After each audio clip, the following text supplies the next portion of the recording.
Nem bem assentou a poeira do colapso do regime de Bashar al-Assad em dezembro de 2024 e a Síria volta ao noticiário, dessa vez pelo massacre de civis promovido pelo governo de transição. As execuções foram realizadas pelo exército e grupos leais ao regime interino, liderado por Ahmad al-Shara. O massacre aconteceu na região onde se concentram os alauítas, grupo que representa quase 10% da população síria, mas que esteve no poder nos últimos 50 anos, uma vez que a família Assad pertence a essa minoria. O governo alega que está realizando uma operação militar contra forças consideradas insurgentes, mas autoridades internacionais e locais da Síria alertam para graves violações de direitos humanos. A escalada da violência na Síria, um país fundamental no equilíbrio de forças do Oriente Médio, fez a Rússia e os Estados Unidos convocarem uma reunião de emergência no Conselho de Segurança da ONU. Quarta-feira, 12 de março de 2025.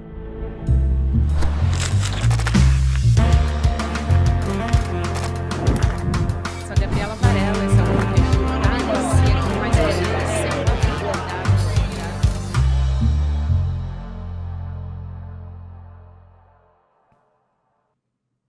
Olá, seja muito bem-vindo, seja muito bem-vinda. Eu sou a Gabriela Varela e esse é o videocast em Detalhes. Aqui, sempre com um convidado, uma convidada, a gente analisa uma temática, uma notícia importante do momento. Hoje a gente vai conversar com um jornalista especializado em cobertura de guerra, o Ian Bochá, que esteve na Síria recentemente, que é justamente o nosso tema aqui do programa. Bochá, prazer te receber aqui. Obrigada por aceitar nosso convite. Prazer é meu, sempre um prazer. E que bom pessoalmente, né? Melhor, né? Muito melhor.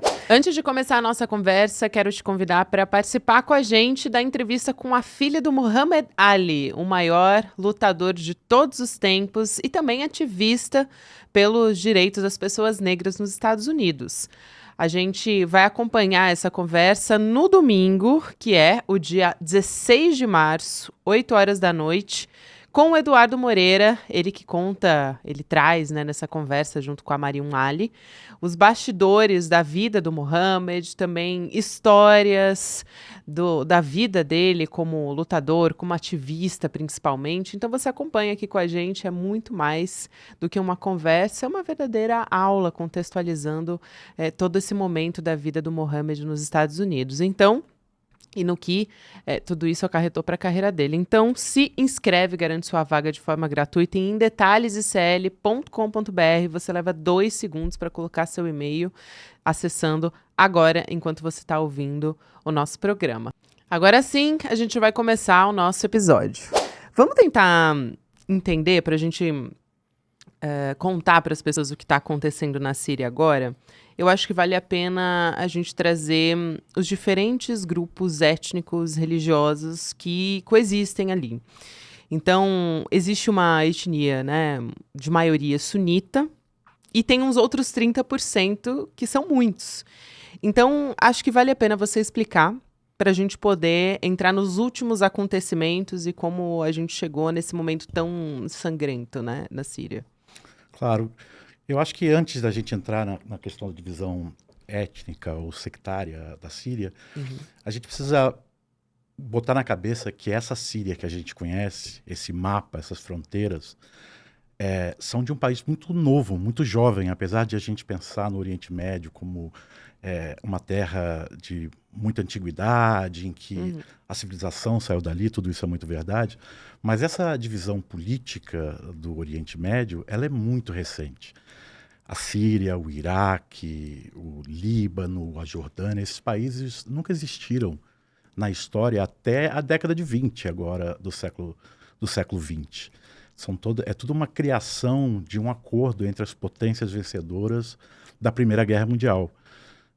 A França e a Inglaterra dividiram o Oriente Médio da maneira que eles achavam a melhor. Eles fizeram essas fronteiras, eles dividiram uma linha, num acordo conhecido como Sykes-Picot, feito em 1916, antes do fim da Primeira Guerra, e quando o Império Otomano, que dominou toda aquela região por quase que os últimos 500 anos antes do Sykes-Picot, era a força dominante.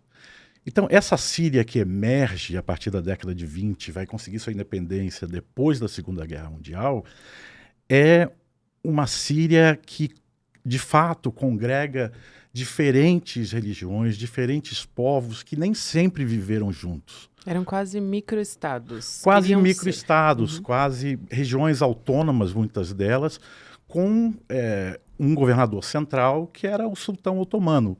Mas dentro do Império Otomano, todas essas divisões étnicas e religiosas, elas tinham alguma autonomia, principalmente autonomia judiciária, digamos assim. Então, se você tinha um problema, os drusos, os alauítas, os xiitas, eles tinham uma espécie de uma corte que podiam resolver os seus problemas internos.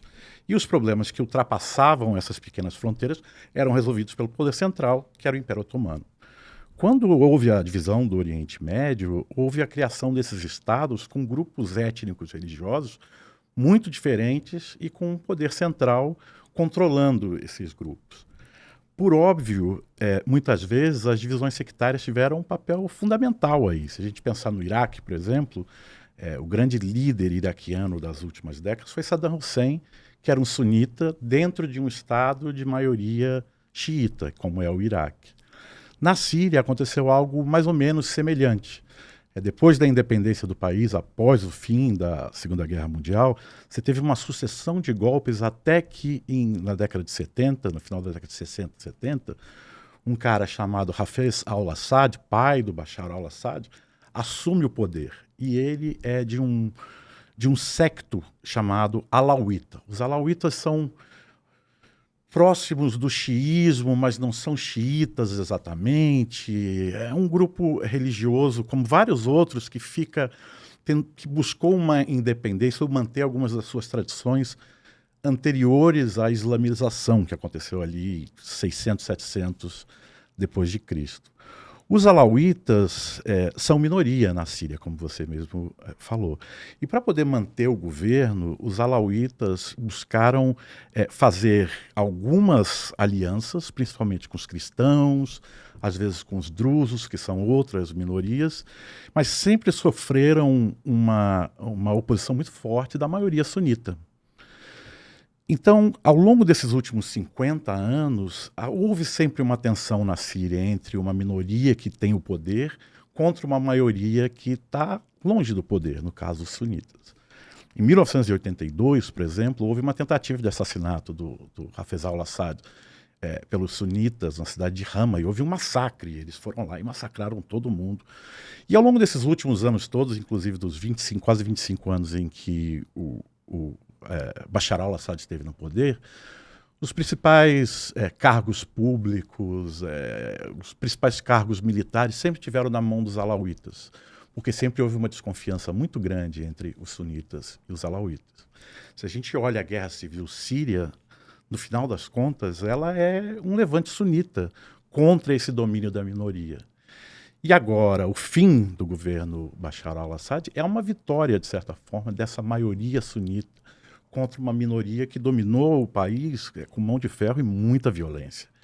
O que a gente está vendo agora, nesse momento, é a resistência desse grupo minoritário contra o grupo majoritário que assume o poder, que são os sunitas. Mas ainda um grupo muito fragmentado e ainda muito longe de conseguir uma união nacional. Então a gente está vendo uma guerra sectária muito parecida com o que a gente viu quando os Estados Unidos colocaram um xiita no poder depois de invadir o país em 2003.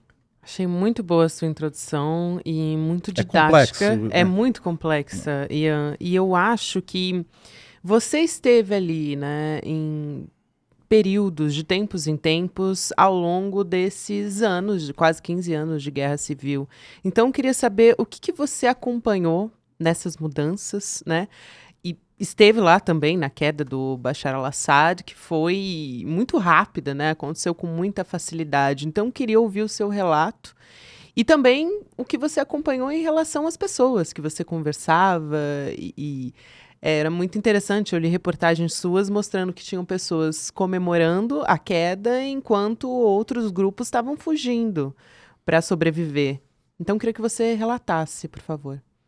A Síria, essa Síria que a gente conhece, ela é uma colcha de retalhos religiosa, cultural, étnica. Cada região do país você tem a concentração de alguns desses grupos. Então, no oeste, onde há a costa, que era a antiga província do Líbano, na época do Império Otomano, você tem uma concentração maior de cristãos e alauítas. No centro do país, você tem uma concentração muito grande de sunitas. Ao sul, você tem os drusos, que é uma outra religião que acredita, por exemplo, em reencarnação, mas tem alguns elementos islâmicos, uma coisa meio diferente para a gente, né? Eles estão em Israel também. E ao oeste do país você tem os curdos. Essa colcha de retalhos sempre teve unida por esse poder central, sempre um poder central forte, violento, mas nunca representativo do todo. Esse é o grande desafio dessa Síria, né?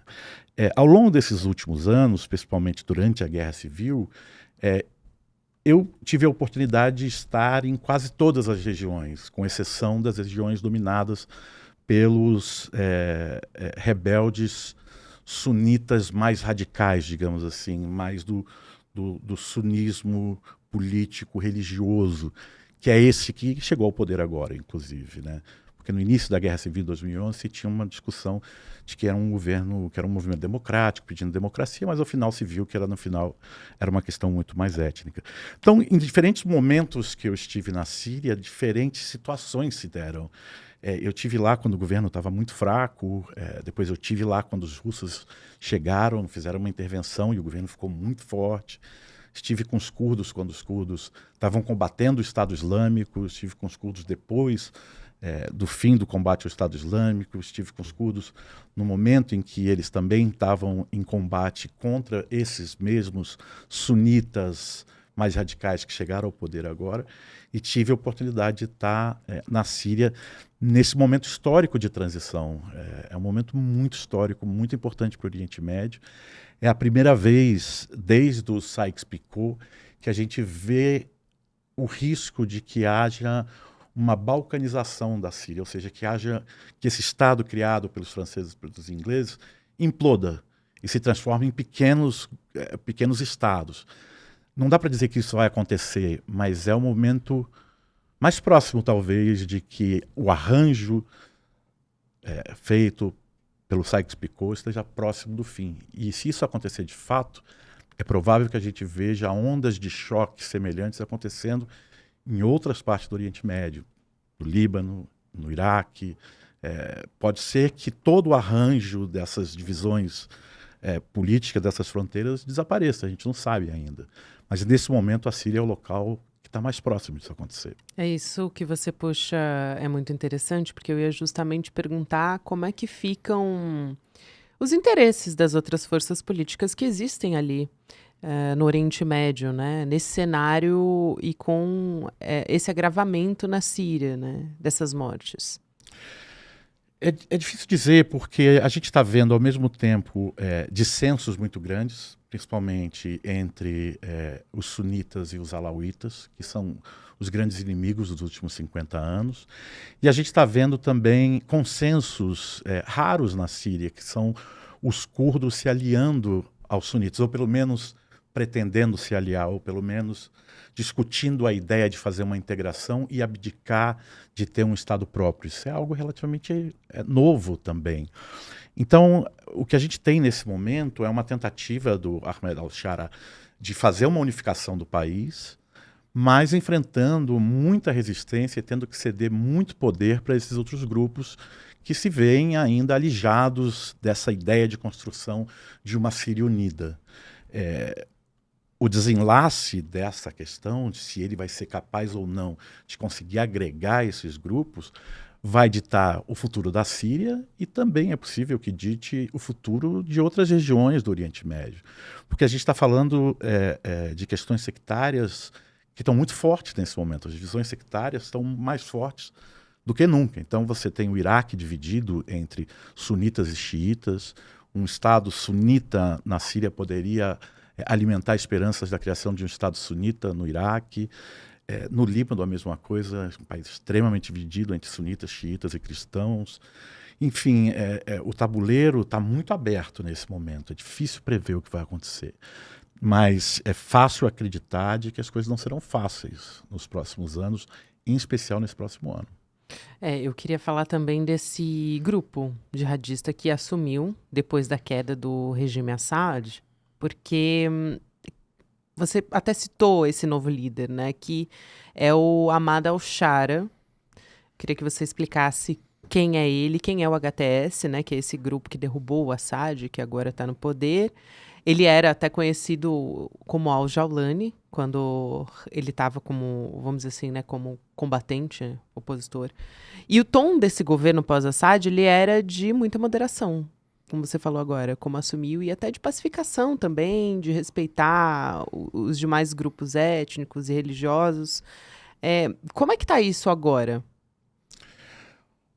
Olha, o Jolani, e o nome dele vem de Golani, ou das colinas de Golã, ele é um cara das colinas de Golã, pelo menos a família dele ele é nascido na Arábia Saudita, mas ele é um cara das colinas de Golã. E o nome verdadeiro dele é Ahmed al-Shara, que ele readotou agora. Ele é um típico cara do Oriente Médio que, quando viu a invasão do Iraque em 2003 pelos Estados Unidos, abraçou uma versão do Corão, ou das Escrituras Sagradas de Maomé, de uma forma muito mais radical, com uma visão muito parecida com a visão que a Arábia Saudita mantém do Corão, que é o chamado wahhabismo. Ele e vários outros foram para o Iraque combater o governo americano, mas não só, principalmente combater a força emergente xiita que chegava ao poder depois de quase 40 anos de domínio sunita pelo Saddam. Os Estados Unidos cometeram um erro, talvez o maior erro deles na invasão do Iraque, que foi fazer uma total transformação de quem estava no poder. Tirou todo mundo que era sunita, eles não acreditavam em ninguém que era sunita. Toda a elite militar foi expulsa, toda a elite do serviço público foi expulsa, e os xiitas, que eram minoria dentro do governo, mas maioria populacional, assumiram o poder. E se iniciou aí uma campanha de vingativa mesmo. Então a gente vai ver pessoas como Jolani indo para o Iraque, um sunita, defender os seus irmãos sunitas, e a gente vai ver o surgimento da Al-Qaeda do Iraque, a gente vai ver depois o surgimento do Estado Islâmico, o surgimento da Jabhat al-Nusra. Todos esses são grupos sunitas, com uma visão muito radical do Alcorão. O Jolani, o Shara, ele é esse cara, ele ficou em Abu Ghraib, ele conheceu o Abu Bakr al-Baghdadi, que era o fundador do Estado Islâmico, ele faz parte da Al-Qaeda, depois ele faz parte do Estado Islâmico, ele funda a Jabhat al-Nusra, que é um grupo extremamente radical, e ele percebe em 2017, quando cai Raqqa e quando cai o Estado Islâmico, que o caminho hiperradical não tinha futuro. E ele cria o Hayat Tahrir al-Sham, o HTS, que é um grupo radical, mas não tão radical, não tão brutal contra uma Al-Qaeda. Ele faz um rebranding, ele se faz um jihadista mais moderado, digamos assim. Ele não degola mais as pessoas na frente das câmeras, mas ele impõe a Sharia, onde ele controla, ele impõe regras muito rígidas. Ao longo desses últimos anos todos, ele ficou controlando a última província que o governo do Bashar al-Assad não havia conquistado, que se chamava Idlib. Se chama Idlib, com o apoio da Turquia. A cada grande vitória do governo Assad, havia um pacto de trégua e as pessoas, os combatentes jihadistas, saíam por um corredor humanitário até chegar a Idlib. Então eles saíram de Raqqa, eles saíram de Yarmouk, eles saíram de Jobar, todas as áreas em que havia uma presença muito grande desses caras. Ao longo desses últimos anos, o Shah comandou um Estado islâmico, digamos assim, mais moderado dentro dessa região, chamada Idlib, com apoio da Turquia. Nem Rússia e nem o governo do Bashar al-Assad conseguiram romper as fronteiras e dominar tudo. Quando ele vence agora e ele chega ao poder, ele promete exatamente isso, ele promete moderação. E ele vive nesse momento uma grande contradição, uma grande dificuldade, porque a base dele é muito radical. Então, na base dele, eu vi agora combatentes uigures, que são os chineses muçulmanos que se juntaram ao Estado Islâmico, chechenos, gente do Daguestão, uzbeques, que antes você via só esses caras mortos. Eu tinha visto esses caras mortos em Mossul, mas agora eles estão lá. Então, ele sabe que para conseguir o reconhecimento internacional, ele vai ter que segurar essa força radical. Houve uma repressão, né, bastante dura por parte do atual governo. Houve um massacre. Agora, a gente não sabe os números corretos, está se falando em 1.400 mortos, mas é difícil saber se esses números são verdadeiros. Mas com certeza centenas de pessoas foram mortas, centenas de civis alauítas foram mortos. O que aconteceu é basicamente o que acontece numa sociedade em que você tem uma mudança de poder tão radical como essa. Toda a elite econômica e toda a elite militar foi expulsa do poder em poucos dias. E os vencedores eles saíram de Damasco, toda essa elite foi para seus vilarejos nas áreas alauítas, nas suas vilas originais. E o governo do Jolani tem uma lista de procurados. E queria ir até lá, esses lugares, e prender um general, prender um diretor de uma cadeia. E esses caras, obviamente, veem os sunitas como animais, e os sunitas os veem como os animais. Eles se chamam de porcos constantemente. Então, esse processo de desumanização dos últimos 15 anos não permite que esse tipo de conduta de buscar essa justiça seja feita sem violência, né? Então, com as tentativas dos sunitas, do novo governo, de prender essa elite militar, houve uma reação violenta na quinta-feira passada. Eles, militares fiéis ao Bashar al-Assad, se uniram e atacaram esses grupos que estavam tentando prender, tentando fazer um controle dessas regiões alauítas, e em seguida houve um massacre. Os sunitas, muitos deles do HTS, mas também de vários outros grupos jihadistas, foram para a região costeira e mataram centenas de pessoas. A gente não sabe ainda quantas, mas centenas de pessoas. Outros países também começam a, de certa forma, se pronunciar, Alemanha, enfim, diversos países, mas oficialmente a Rússia e os Estados Unidos pediram uma reunião no Conselho de Segurança da ONU, a portas fechadas, reunião de emergência. Pode sair algo concreto daí? Existe algum espaço, de fato, para se ter alguma medida prática? Que é muito complexo, né? Como a gente está conversando aqui.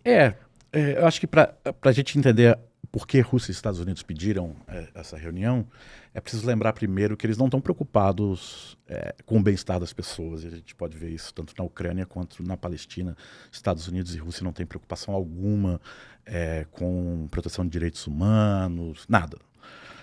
Há uma questão geopolítica muito importante na Síria. A Síria é uma região de muita importância geopolítica para várias potências no mundo. Para Israel, principalmente, super importante, impedir que a Síria fique na mão de aliados do Irã. A Turquia tem um interesse muito grande em expandir sua influência nas regiões sunitas da Turquia e voltar a territórios que tinha no Império Otomano. O Erdogan é um cara claramente, como Putin e como o Trump, de certa forma, com uma visão imperialista do mundo. A Rússia tem interesses muito grandes na Síria.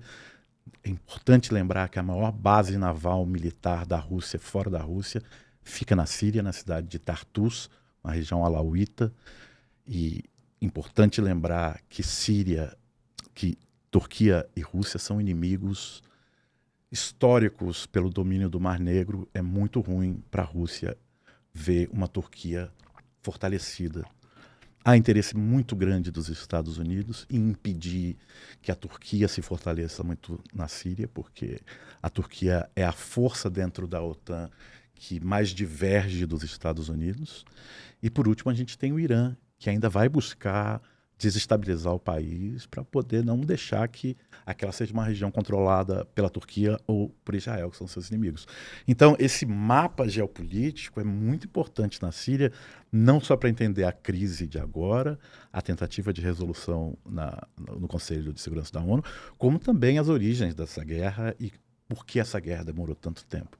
Assim como a guerra da Ucrânia, a guerra na Síria é uma guerra de procuração. É uma guerra em que os interesses externos são maiores que os interesses internos, sempre foram. E os interesses externos alimentaram essas guerras, alimentaram a guerra da Síria até o final, e claramente foi uma decisão russa abandonar o Assad e permitir que os que os jihadistas tomassem o poder, assim como o Ocidente e a China alimentam a guerra na Ucrânia. Então, é um cenário bastante complexo mesmo.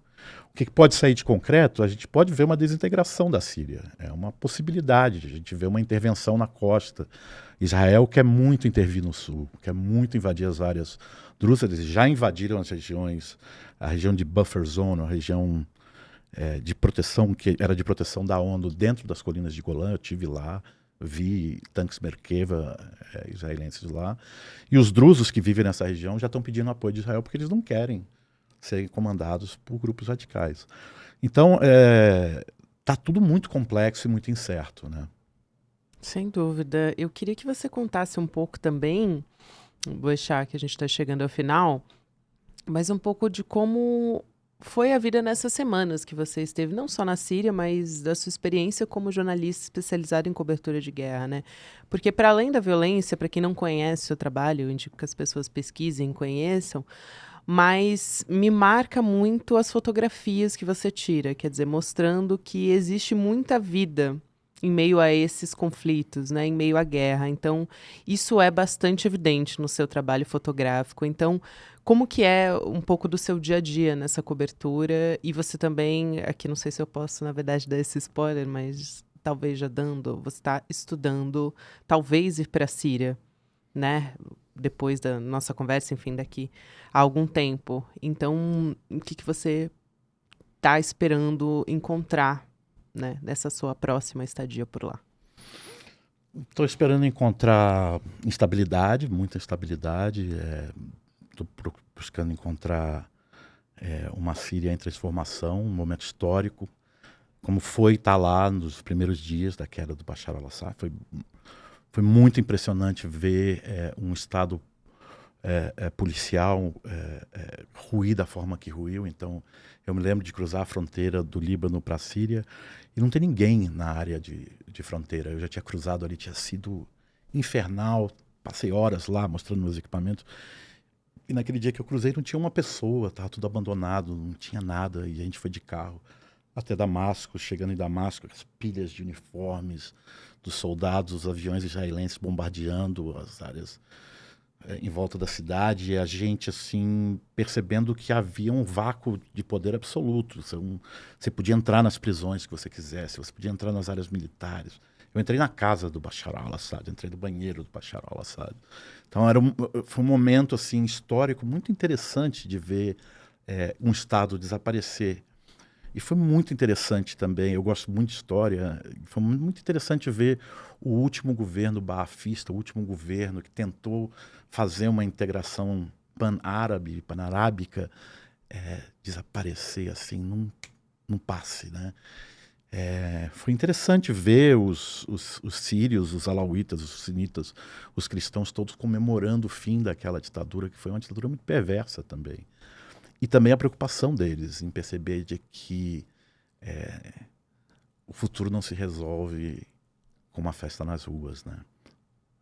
Principalmente um país como esse. Então foi uma experiência muito especial, assim. Eu fiquei muito encantado de poder ver a história acontecer, assim. Foi uma coisa muito legal. Apesar de todo o sofrimento e toda a dor, né? E foram muitas histórias, né, que você viveu ao longo desses anos, enfim, um país em guerra civil e estando em diferentes localidades também na Síria, né? Isso é muito interessante de ver os dois lados, né? Você raramente tem a oportunidade, ultimamente agora, nesses últimos anos, de você estar em dois lados do conflito. E isso te mostra muito o que é a guerra, né? E como nós, jornalistas, somos sempre usados como um instrumento de propaganda para quem está no poder, né? Independentemente de quem seja. E que a guerra é contada de uma forma extremamente maniqueísta, é sempre o bem contra o mal. Então é muito interessante você estar numa região curda lutando contra uma região sunita e tá nos curdos, os curdos estão te dizendo que ali está cheio de animais do outro lado, que são pessoas desumanizadas. E aí você vai para o outro lado e é a mesma história contra os curdos. Inclusive, os relatos de violência são muito semelhantes, né? Liam, obrigada demais pelo seu trabalho, um prazer enorme te conhecer, acompanho seu trabalho há tantos anos. E, bom, Bom trabalho para você também daqui para frente. A gente vai continuar te acompanhando. Obrigado, foi um prazer. Até a próxima. Um verdadeiro campeão não é feito nas academias.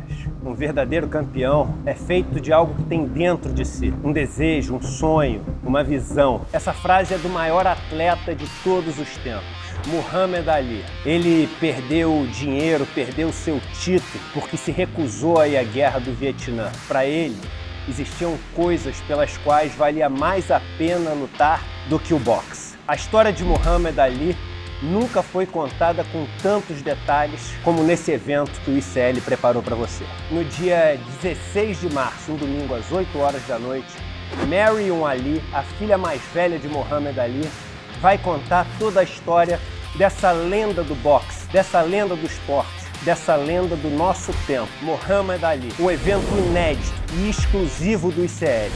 Chame seus amigos e amigas para participar desse evento histórico. E dia 16 a gente se vê.